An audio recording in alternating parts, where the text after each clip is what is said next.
ఒక అడవిలో 4 ఆవులు కలిసిమెలిసి ఉండేవి. అడవి దగ్గరలో ఉన్న గ్రామానికి వెళ్ళినా అవి కలిసి వెళ్తూ ఉండేవి. మేతకు వెళ్ళినా, నీటి కోసం వెళ్ళినా అవి కలిసి వెళ్తూ ఉండేవి.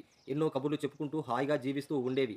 ఒకరోజు అవి ఉన్న ప్రాంతానికి ఒక పులి వచ్చింది. బాగా బలిసి ఉన్న ఆవులను చూసి పులికి నోరూరింది. ఎలాగైనా ఆవులను తినాలనిపించింది. ఎంత ప్రయత్నించినా వాటి మధ్య విభేదం రావడం లేదు. పులి దూరంగానే చూసి వెళ్ళిపోతూ ఉంది.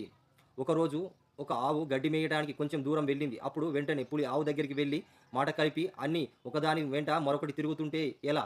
లోకం చాలా విశాలమైంది అని చాలా రకాల మాటలు ఆవుకు చెప్పింది. ఆవు పులి మాటలు నమ్మి మిగిలిన ఆవులకు దూరంగా వెళ్ళి తినసాగింది. ఇలా రోజు జరుగుతున్నప్పుడు ఆవుల మధ్య విభేదాలు వచ్చి మొత్తం 4 ఆవులు 4 దిక్కులుగా విడిపోయాయి. పులి చాలా సంతోషించింది. రోజుకో ఆవు ఆరగిస్తూ ఉంది, ఆనందిస్తూ ఉంది. ఇలా ఒకదానికి ఒకటి చెప్పుడు మాటల వల్ల విడిపోయినందుకు ఆవులన్నీ కలిసి పులికి ఆహారమైపోయాయి.